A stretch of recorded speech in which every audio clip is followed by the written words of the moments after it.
Hi guys, another quick video on Honda ST1100. It's not so much on the Honda itself, it's on any bike.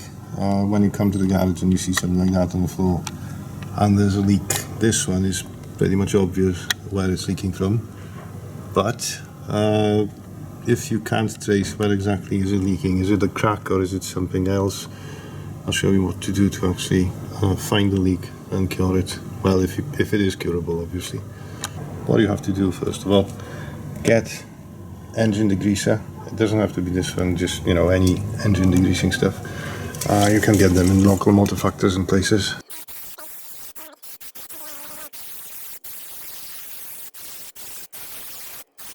Just leave it for 5 to 10 minutes to stand. Yeah. So we're gonna come back at it in a sec. Okay, 5 minutes have passed.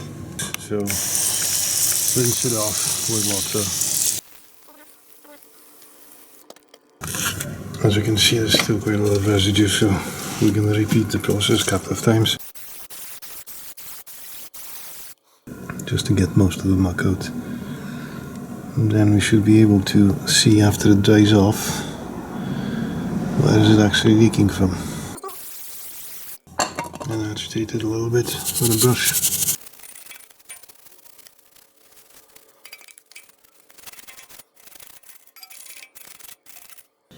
Alright, let's spray it again.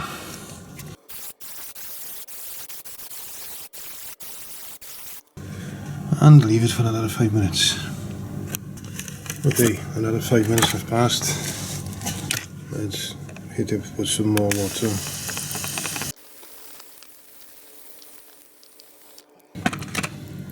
Now we have to let it dry. You get the point though. I might spray it again and do another turn, but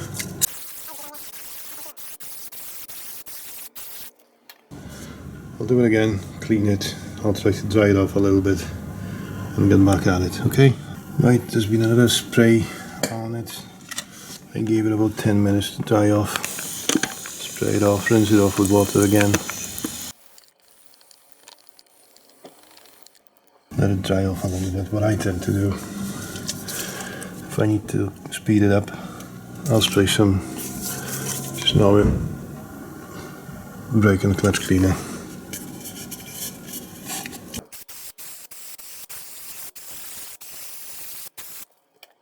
Because this will evaporate, it cleans it off quicker. Now I'm going to dry it off using a towel. Okay, as you can see, this, after the brake cleaner, dried a lot quicker. The only problem, I have to say this, because somebody's gonna rip into me for using brake cleaner, you can't use it on every surface. In my case, as you can see it here, it's mainly cast, and there's glass, side glass for the oil, but also there's an O-ring. Brake cleaner can actually damage some of the rubber parts, so be careful while you use it, especially if you got any plastic parts in the area or anything like that, because that can actually damage it, so be careful with that. But now, because this is all dry, once it starts to sip, you will be able to say where exactly is it leaking from, because you've got it all pretty much dry. So there shouldn't be any leaks at the minute, and if it's going to start leaking from this bolt, which I don't think it is the case, I think it's leaking from under the side glass. It's probably just 2 bolts and an O-ring underneath, and the O-ring is just dried up. Once you see a leak, you'll be able to spot exactly where it's leaking from and act upon it.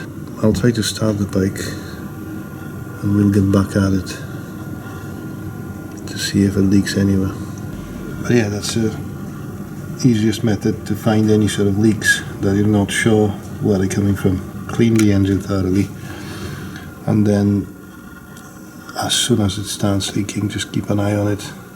There's still a bit over here, but I think it's just been oil travelling, unless this was covered because the oil travels from there. That could be an option as well. Considering this bike has been standing and not moving, I think the oil would be leaking from there, this area, because if it would be driving, then obviously the airflow would push the oil from the front to the back of it, and that can look like something's leaking by here, whereas it's leaking from the front. But in this case I think it's going to be the side glass, which would be nice, because that supposedly was the only problem with the bike. Just increase your chances in finding a leak on your bike or a car. I'll get back to it after it's started and see if there's any leaks obvious. So after I've started the bike, we can now see that there's a leak. And where does the leak come from? In this case it's just the, what is it?